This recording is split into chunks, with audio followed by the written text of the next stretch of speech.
वो किसे कहते हैं?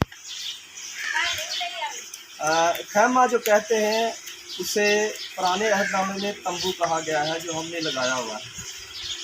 और अबर बादल था उस वक़्त, जहाँ खुदा का बादल ठहरता था, तो इसराइलियों को ये हुक्म दिया गया था, कहनों और लावियों को, कि उस खैमे को जो उठाए फिरते थे वो वहाँ बादल जहाँ ठहरता था वहाँ उस खैमे को गाड़ते थे। आप इमेजिनेशन करें, आप सोचें ज़रा इस बात को कि वो लोग जो तंबू लगाते थे, कलाम मुक़द्दस बयान करता है कि वो अबर, वो बादल जो रात को आग बनता था और दिन को उनको छाँव देता था। यानी इतनी कुदरत खुदा ने इसराइलियों पर अपनी ज़हर की। क्यों? उनको सिखाने के लिए, उनको समझाने के लिए कि ए इसराइलियों, मैंने तुम्हें चुन लिया है, एक बरगज़ीदा कौम की तरह मैं तुम्हें ले चलता हूँ, तुम ज़रा इस बात को समझो। मेरे अजीज़ों, कलाम मुक़द्दस बयान करता है कि ये आम तंबू नहीं था, वो जो खैमा था वो आम तंबू नहीं था जिस तरह हमने आज तंबू लगाया है। हमारे बच्चे लगाने से परेशान होते हैं, हर हफ्ते वो कहते हैं हमें तंबू लगाना पड़ता है, हमें परेशानी है, या मन में सोचते होंगे। लेकिन यहाँ देखिए कि 40 साल इसराइलिये जो मशरक़ से लेकर कोहे सीना से लेकर मुल्क किनान तक 40 साल उन खैमों को उठाए फिरते थे। और वो कितने लोग थे? वो 22 लोग थे जो कहन और लावी थे। जब वो खैमा लगता था तो वो सिर्फ खैमा नहीं था, उस खैमे में बहुत साजो सामान था।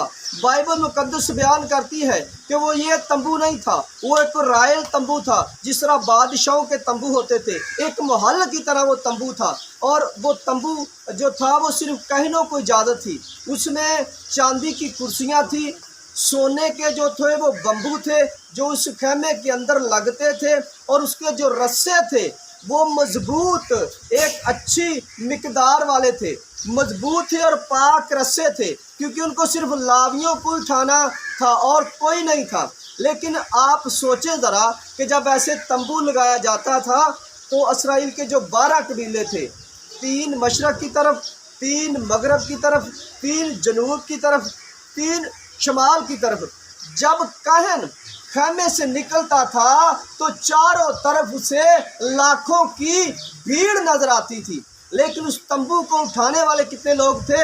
22 लोग, खुदा के चुने हुए लोग। सब इसराइलियों को इजाज़त नहीं थी कि उस तंबू को उठाएं।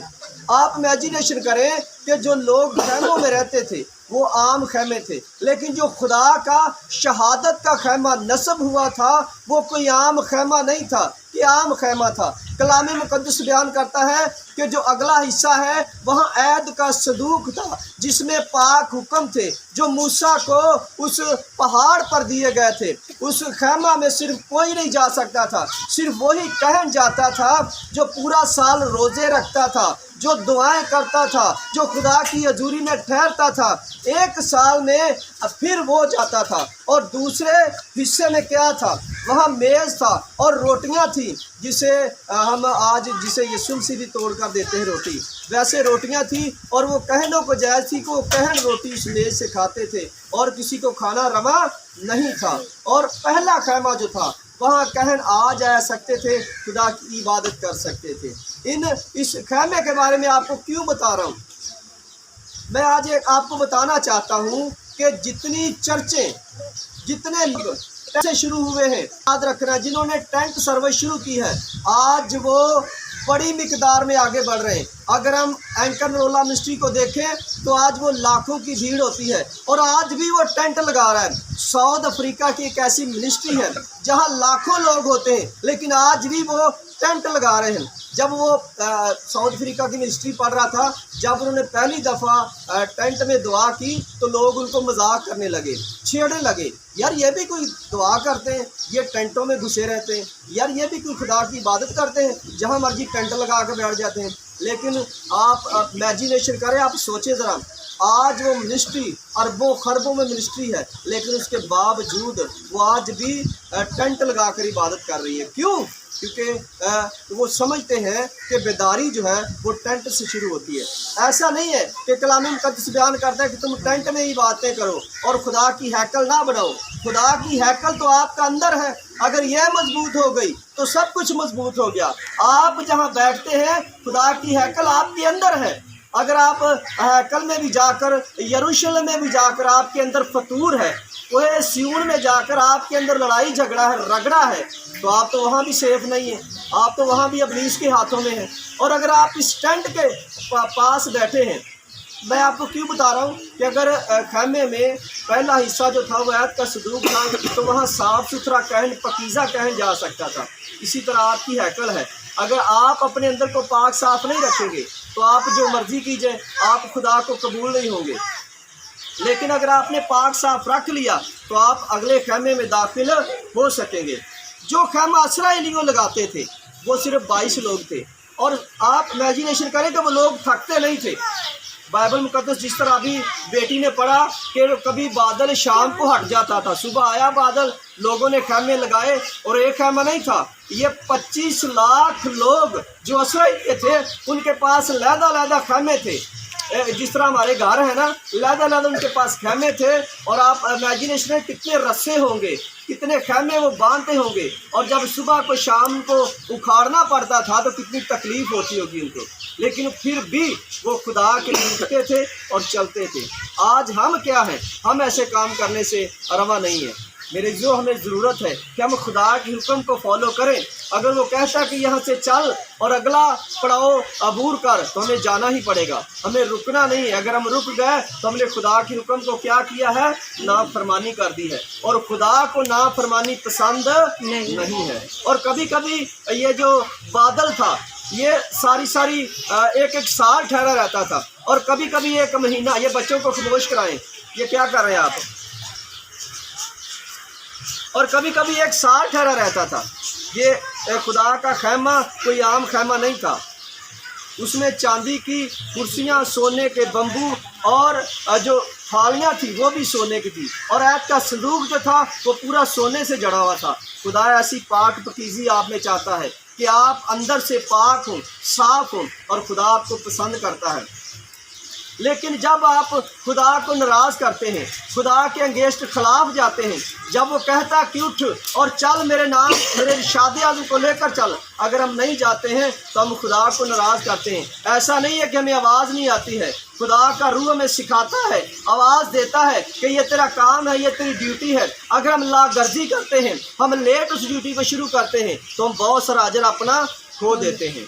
जब ये बादल हट जाता था तो उसी वक्त नरसिंगे फूके जाते थे, चांदी के नरसिंगे होते थे जो कहन फूकते थे इसराइलियों के लिए कि उठो, अब जो बादल है वो जा रहा है, हमने इसका पीछा करना है। और खुदा भी उनसे दस्तबरदार नहीं होता था। जब रात होती थी तो खुदा इसीलिए उनको आग देता था कि रोशनी रहे, ये लोग डरे ना, ये डर कर किसी खौफ में मुब्तला ना हो जाए। आज भी खुदा आपको रोशनी देता है, और वो रोशनी कलाम है।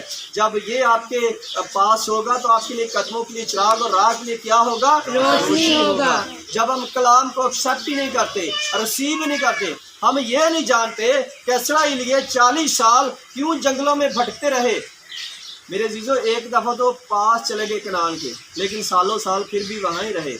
क्यों? क्योंकि उन्होंने अपना काम छोड़ा ही नहीं, बुड़बुड़ाना कुड़कुड़ाना छोड़ा ही नहीं। इसलिए खुदा ने कहा कि अब तुम यहीं ठहरे रहो।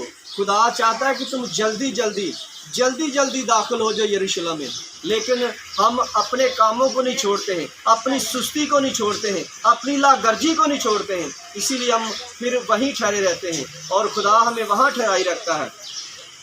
हम नहीं जानते कि खुदा हमारी ज़िंदगी में काम करना चाहता है, लेकिन वो करना चाहता है, लेकिन हमें सोचना होगा। जब हम कलाम पढ़ते तो हमें पता चलता है कि अगर किसी के पास कोई किराए का घर हो तो वो उसको डेली छोड़ना पड़े तो वो कितना बेजार होगा। आधे बर्तन तो उसको रास्ते में टूट जाएंगे।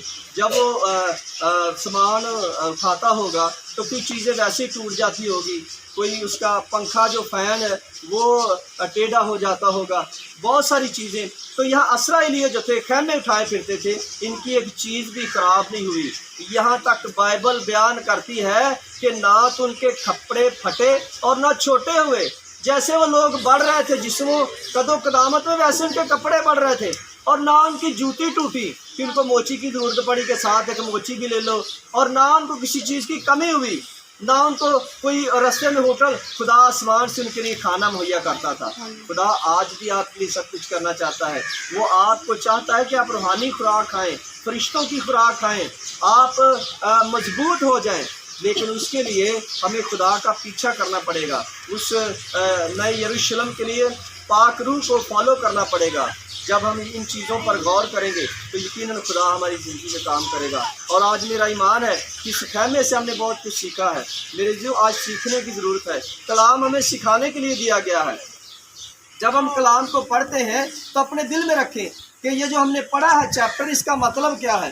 बार बार उसको पढ़ें, बार बार दोहराएं कि ये क्यों लिखा गया है, किन लोगों के लिए लिखा गया है, इन लोगों ने क्यों इतना काम किया, इतनी स्ट्रगल की, इतनी मेहनत की। क्यों? क्योंकि वो चाहते थे कि हम कनान में दाखिल हों, और हम भी चाहते हैं कि हम नए यरूशलेम में दाखिल हों। आज ज़रूरत है कि हम अपने आप को तब्दील करें और खुदा के साथ हमेशा उसको फॉलो करते रहें। खुदा इस कलाम के वसीला से आपको बरकत दे।